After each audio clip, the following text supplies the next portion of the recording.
Hello दोस्तों, स्वागत है आपके अपने YouTube channel Monu coaching classes में। आज हम करने वाले हैं क्लास 10 विज्ञान के इम्पोर्टेंट 20 MCQ, जो इस प्रकार हैं। पहले तो हम आपको बता दें कि यह विज्ञान का है जो नवीन NCERT परीक्षा पद्धति पर आधारित बहुविकल्पीय प्रश्न है। इसमें इसका मॉडल टेस्ट पेपर पहला है। ये पहला मॉडल पेपर है, ठीक है। इसका पहला क्वेश्चन इस प्रकार है। एक उत्तल दर्पण की फोकस दूरी 10 सेंटीमीटर है।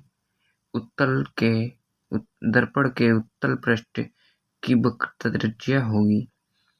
तो हम आपको बता दें कि जो फोकस दूरी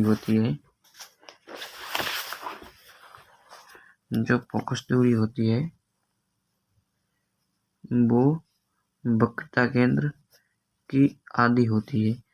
तो फोकस दूरी 10 सेंटीमीटर है, तो इसकी वक्रता त्रिज्या क्या होगी?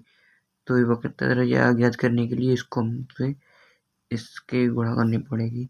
तो यहाँ पर हम लिख सकते हैं कि 2f, ठीक है। तो r बराबर हम इसे निकाल सकते हैं कि 2 × 10, क्योंकि 10 f का मान है दिया हुआ है, और यहाँ पर ये प्लस रहेगा f का मान, क्योंकि यह उत्तल दर्पण है। उत्तल दर्पण में फोकस दूरी हमेशा प्लस ही रहती है। तो यहाँ पर ये r का मान होगा 10 सेंटीमीटर, ठीक है। तो इसका 2×2=20 होगा यहाँ पे। तो ये 20 होगा, ठीक है। तो इसका जो सही उत्तर होगा वो होगा 20, ठीक है। तो क्वेश्चन दूसरा ये है कि आकाश का रंग नीला क्यों दिखाई देता है? तो इसमें हम आपको बता दें, जब भी रंग के बारे में बात आएगी तो हमेशा वहाँ पर प्रकाश का प्रकीर्णन ही होता है। तो इसका सही उत्तर होगा वो C होगा, ठीक है। मैं आपका ज़्यादा टाइम वेस्ट नहीं करना चाहता हूँ, मैं आपको डायरेक्ट उत्तर ही बता देता हूँ, ठीक है। तो क्वेश्चन 3 इस प्रकार है। दूर दृष्टि दोष के कारण प्रतिबिंब कहाँ बनता है? अब दूर दृष्टि दोष के कारण इसकी एक ट्रिक मैं आपको बताता हूँ।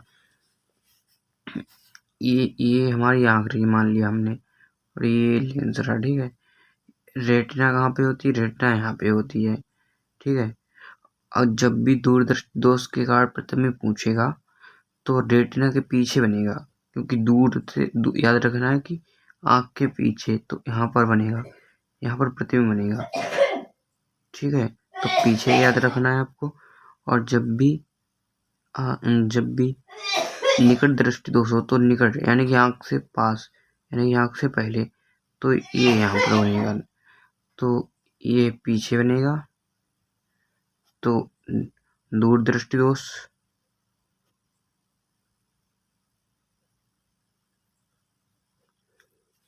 अगर पहले बनेगा तो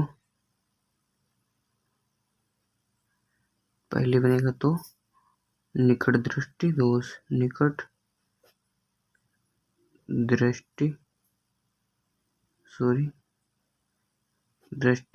ठीक है। आपको मैंने बता दिया बोल के आप लिख लेना, ठीक है। मैं इसे रफली बता रहा हूँ, ठीक है।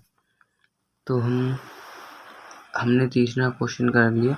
अब हम क्वेश्चन नंबर 4 की ओर बढ़ेंगे, ठीक है। तो हमारा क्वेश्चन 4 इस प्रकार है। विद्युत आवेश का मात्रक है। विद्युत आवेश का मात्रक क्या होता है आपको पता होगा कि विद्युत आवेश का मात्रक कूलाम होता है। यही इसका सही उत्तर होगा, जो कि कूलाम है, ठीक है। नंबर 5 क्वेश्चन ये है। निम्न में से कौन सा संबंध ओम का नियम नहीं है? तो हम आपको बता दें कि ओम का नियम का संबंध क्या होता है, ओम का नियम क्या होता है, ठीक है। मैं आपको बता दे रहा हूँ पहले, ठीक है। जो ओम का नियम होता है वो होता है B = IR, ठीक है। IR, और यहाँ पर ये इन्होंने दे रखा है B प्रोपोर्शनल I। तो हम आपको इस साइड में बता देता हूँ।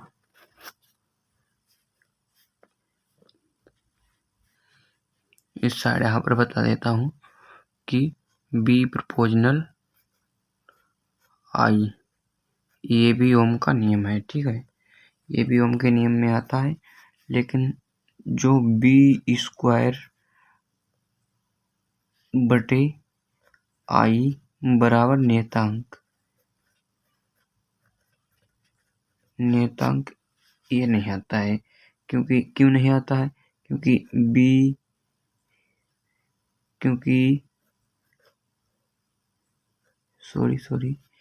B बराबर IR होता है। इसका जो नियम होता है ओम का, तो वो होता है B बराबर IR। तो इस नियम से हम देखेंगे कि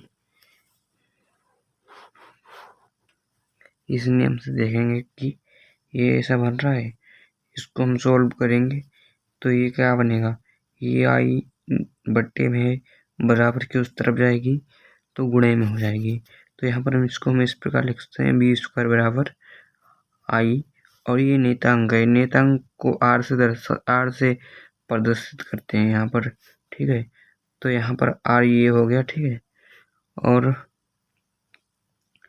ये B स्क्वायर बराबर IR हो गया, और जो कि नियम है वो बरा है B बराबर IR।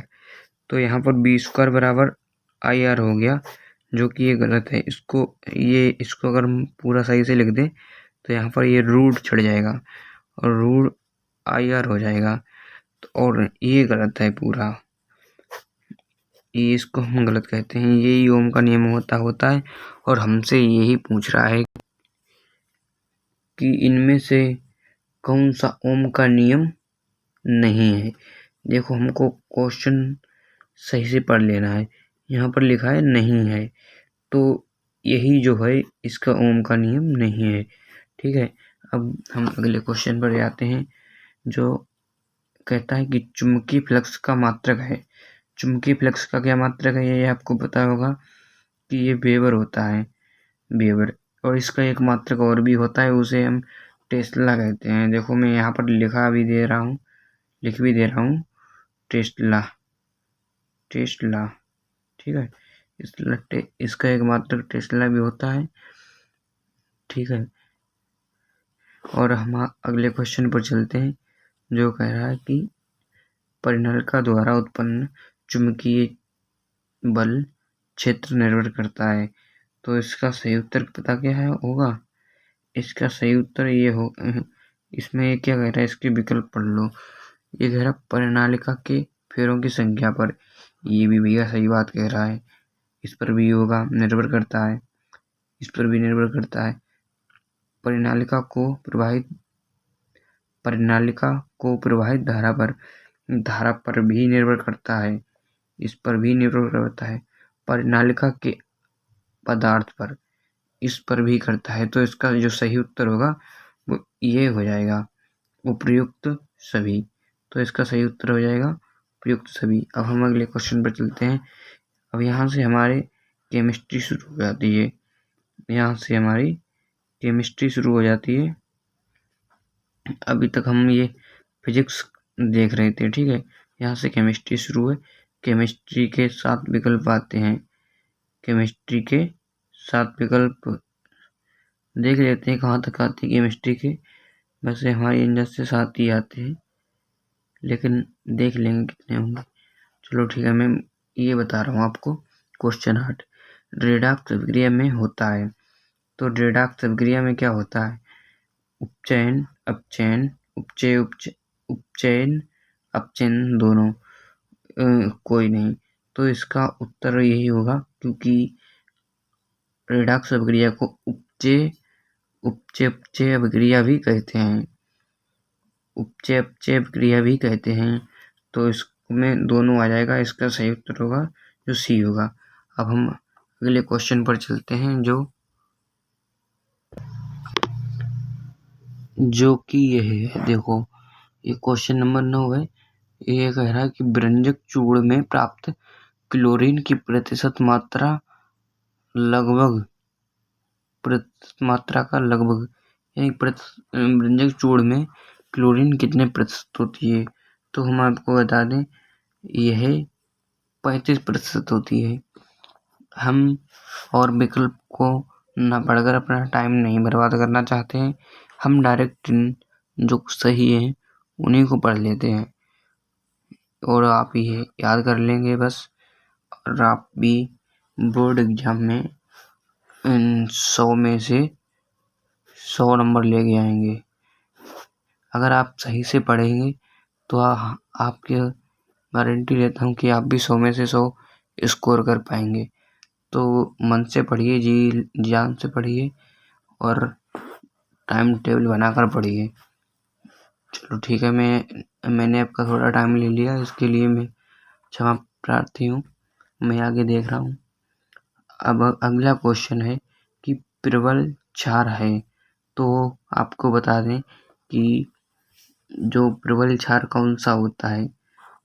तो हम बता दें कि प्रबल क्षार कौन सा है इनमें, तो जो KOH है यही प्रबल क्षार होता है। आप याद रख लेंगे, इसको कहते हैं पोटेशियम हाइड्रोक्साइड। इसको पोटेशियम हाइड्रोक्साइड कहते हैं, यही प्रबल क्षार होता है। चलो ठीक है, हम अगले क्वेश्चन बढ़ाते हैं। शुद्ध सोना कितने कैरेट का होता है? ये तो आप लोग जानते ही होंगे, सोना वोना खरीदने जाते होंगे तो ये तो आपको पता ही होगा। ये शुद्ध सोना होता है जो 22 कैरेट का होता है। ये जो शुद्ध सोना होता है वो 22 कैरेट का होता है। सॉरी 22 कैरेट का सोना अच्छा होता है, शुद्ध सोना नहीं होता है। कहीं भी आप खरीदने आएंगे तो आप 22 कैरेट का सोना खरीदेंगे तो वो अच्छा होता है, मतलब सोना अच्छा होता है वो वाला। लेकिन जो शुद्ध सोना है, तो बिल्कुल जिसमें सोने की 100% मात्रा होती है, वो 24 कैरेट ही होता है। तो यहाँ पर ये नहीं होगा, यहाँ पर ये 24 कैरेट होगा। जब भी आप सोना खरीदने जाएं तो वहाँ पर 22 कैरेट होगा। जो शुद्ध सोना होगा, मतलब अच्छा सोना होगा, वो 22 कैरेट का होगा। ठीक है, जो शुद्ध सोना जिसमें 100% सोने की मात्रा होगी वो 24 कैरेट होगा। ठीक है, तो इसका उत्तर डी सही हो जाएगा। ठीक है, 24। तो अगले क्वेश्चन पर 12 पर चलते हैं। यहाँ पर ये कह रहा है कि मार्स गैस में मुख्यतः होता है। तो आपको बता दें कि मार्स गैस में मुख्यतः क्या होता है। तो मार्स गैस में मुख्यतः मीथेन होता है, जो CH, इसका सूत्र है CH4। ठीक है, तो इसका भी सही उत्तर डी होगा। ठीक है, अब अगले क्वेश्चन पर आते हैं। अगला क्वेश्चन क्या कह रहा है, एल्कोहल का पूर्व लग्न क्या है। अब ये आप जानते होंगे, पूर्व लग्न या अनुलग्न या कुछ ये होते हैं। तो ये आपको अगर नहीं पता है तो आप मुझे कमेंट में उत्तर बताइए, कमेंट कीजिए कि हमको ये नहीं आता है, ये पूर्व लग्न और संलग्न ये हमें नहीं आता है, ये हमको बता दीजिए। हम आपको बता देंगे ये पूर्व लग्न क्या होता है, अनुलग्न क्या होता है, ये हम बता देंगे आपको। फुल डिटेल वीडियो में अच्छे से समझा देंगे। यदि आपको नहीं समझ में आता है तो हम बता देंगे ये। तो यहाँ पर हम ऐसे ही देख लेते हैं, एल्कोहल का पूर्व लग्न क्या है। तो एल्कोहल का जो पूर्व लग्न है वो ये है OL, ये वाला है। बिना टाइम वेस्ट किए हम कुछ भी नहीं, सीधे क्वेश्चन पर टिक करते हैं, आंसर पर टिक करते हैं। ठीक है, यहाँ पर हमारे केमिस्ट्री के क्वेश्चन जो खत्म हो जाते हैं। अब यहाँ से शुरू होते हैं बायोलॉजी। अब यहाँ पर बायोलॉजी में सबसे पहले क्या कह रहा है कि लार में उपस्थित एंजाइम हैं। तो लार में उपस्थित एंजाइम कौन कौन से होते हैं, बहुत से होते हैं, लेकिन यहाँ पर जो उपस्थित एंजाइम इस जो विकल्प दिए गए हैं इसके अनुसार कौन सा होता है। इसके अनुसार होता है, इसके अनुसार हम आपको बता दें ये बी वाला होगा, टाइलिन, क्योंकि यहाँ पर जो है वो अलग अलग प्रकार के हैं।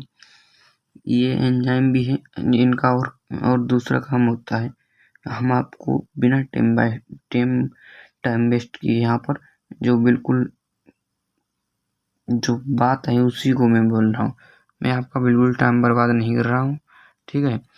तो यहाँ पर ये क्वेश्चन नंबर 15 क्या कह रहा है, एकीकृत स्रावित करता है।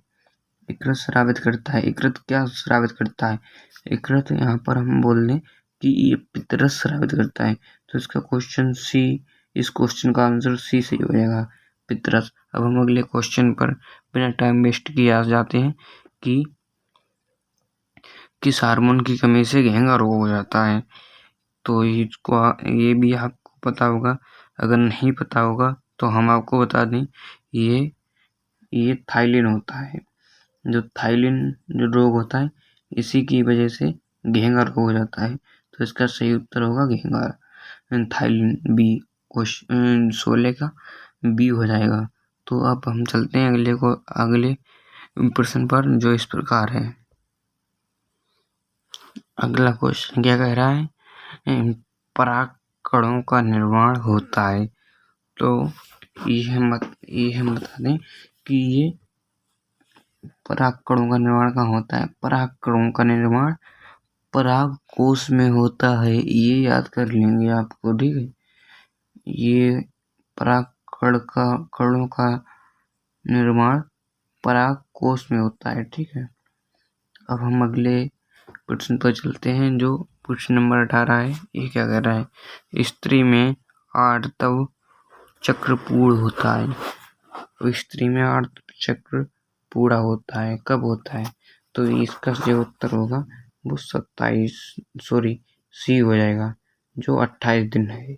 यहाँ पर 28 दिन है, 28 दिन में आर्तव चक्र पूरा हो जाता है। क्वेश्चन 19 यहाँ पर इस प्रकार है, ये क्वेश्चन 19 है। ये कह रहा है कि जीन बना होता है। तो जीन किससे बना होता है, जीन बना होता है डीएनए से। ये हम आपको सीधे बता दे रहे हैं कि जीन डीएनए से बना होता है, ठीक है। अब हम अगले और अंतिम प्रश्न पर चलते हैं, जो इस प्रकार है, सबसे बड़ा पारतंत्र है। सबसे बड़ा पारतंत्र है। तो हम इसका उत्तर बता दें कि ये होगा सबसे बड़ा पारतंत्र, जो होगा महासागर। ऑप्शन बी यहाँ पर सही उत्तर हो जाएगा, ठीक है। तो आज की हम इस छोटे से वीडियो लेक्चर को हमने कवर कर लिया है, और हम आपको बता दें इसी प्रकार की और वीडियो देखनी है या और इम्पोर्टेंट क्वेश्चन लाने हैं, तो आप हमको कमेंट में बता दीजिए, तो हम और भी MCQs की क्लास लेके आएंगे, ठीक है। तो आज की वीडियो यहीं तक है। धन्यवाद। और सब्सक्राइब करना बिल्कुल ना भूलें, ठीक है। सब्सक्राइब, इस प्रकार की और वीडियो देखने के लिए हमारे चैनल को सब्सक्राइब कर लें, और सभी लोग अपना प्यार बनाए रखें। पूरी वीडियो देखने के लिए आप सभी का धन्यवाद, ठीक है। आज के इस वीडियो लेक्चर को हम यहीं पर ख़त्म करते हैं।